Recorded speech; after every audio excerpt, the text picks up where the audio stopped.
What is it that gives your life a sense of meaning and purpose? Because once you find that, it puts you in your power place. See, if you know what your life work is, I encourage you to start working on it. If you can't do it all at one time, do just a little bit of it. And if you don't know what it is that you showed up to do, if you don't know why you're here, I encourage you to find out what your purpose is here. What is the meaning of your life? What will be different? Have you ever asked yourself that question? I've done that. I remember coming from a friend of mine's funeral, and I was reflecting on how much time I had left. And I went for a walk in a park thinking about this guy whose life was so promising. And I mean, he wasn't an old guy. He was quite young, in fact. And I thought about all of the things that he said he was going to do, and he never got a chance to do those things. And I started thinking about my own life and how much time I had left to do the things that I would like to do. And at that time, I wasn't sure what my life purpose was, what my life's work was. I wasn't sure about it at that time. And I thought about it quite a lot.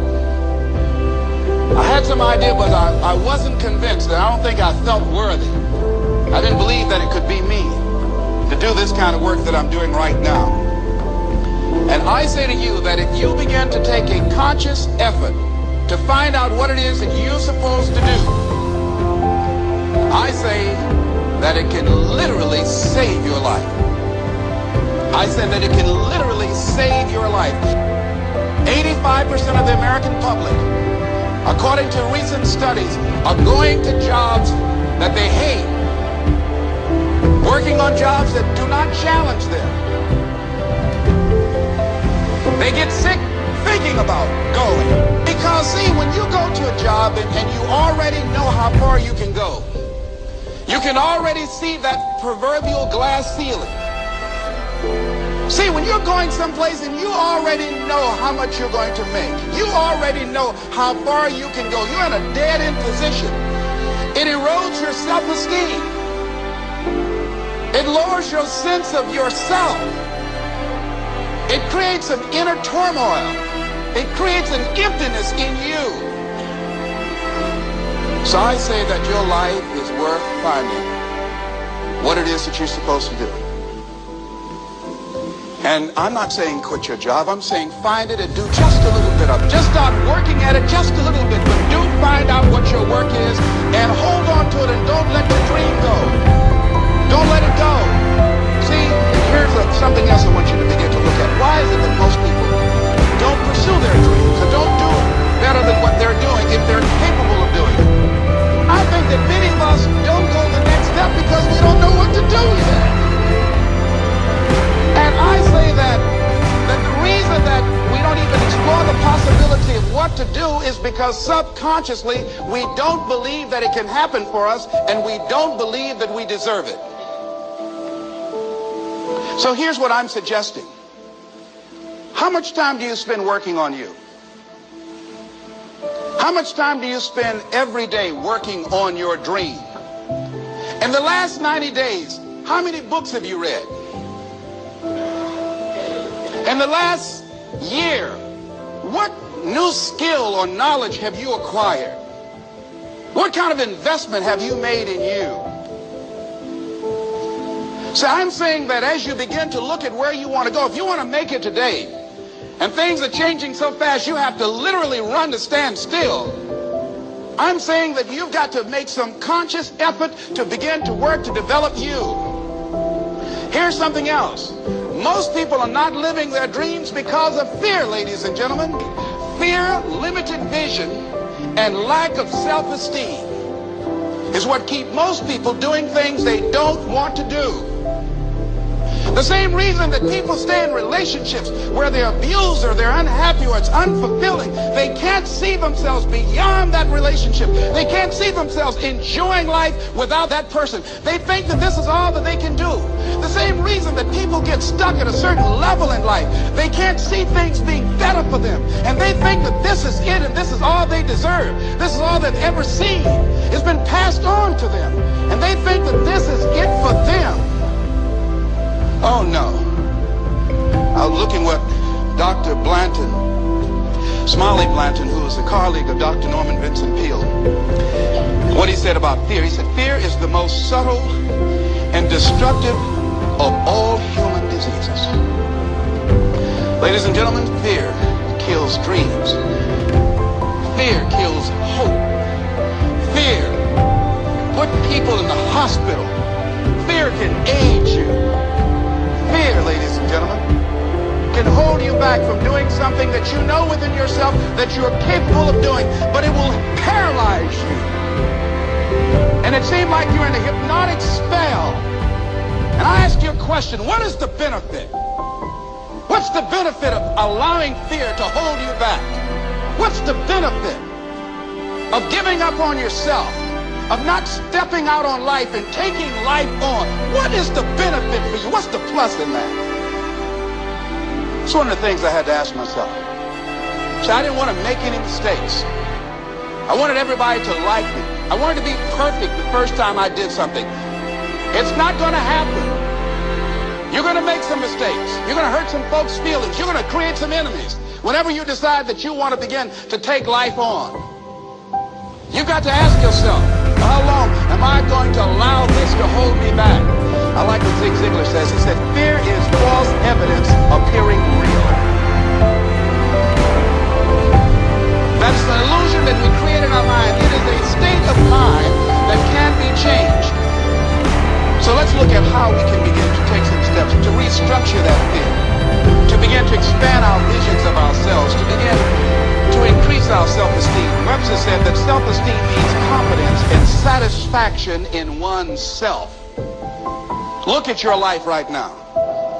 Whatever you've done up to this point in time, your life is working. Whatever you have produced, it came out of you as a result of the kind of person that you have become.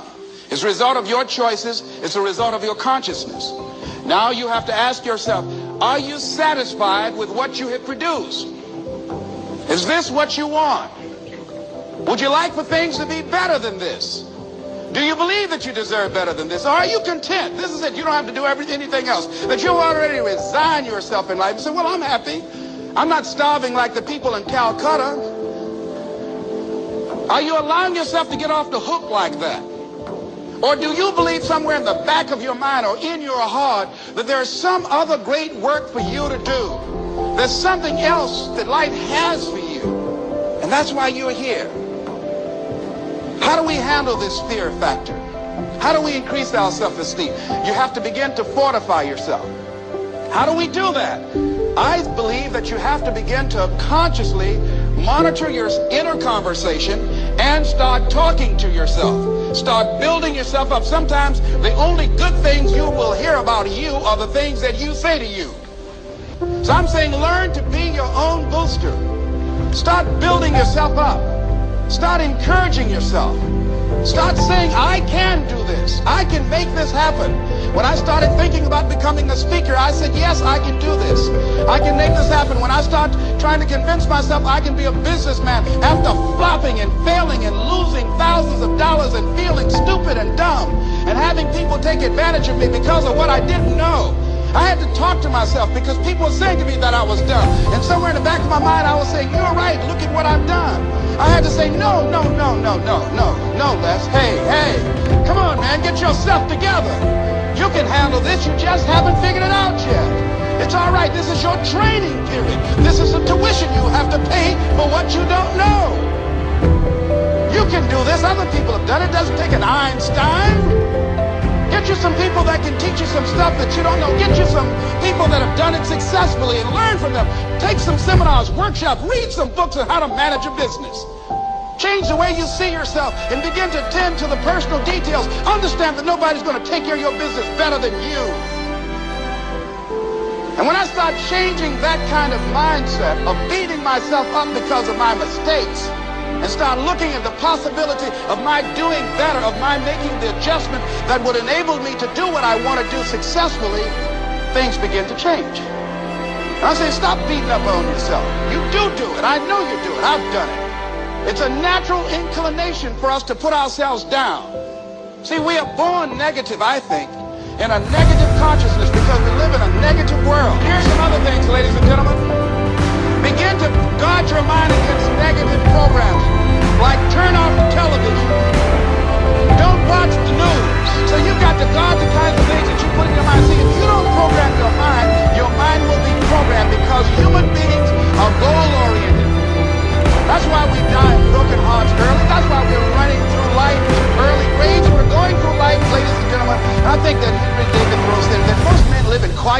situation. Most of us go through life running scared.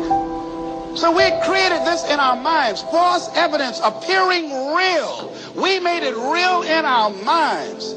That's why Churchill said there's nothing to fear but fear itself. That's the destructive monster. So turn off things that can contribute to your fear.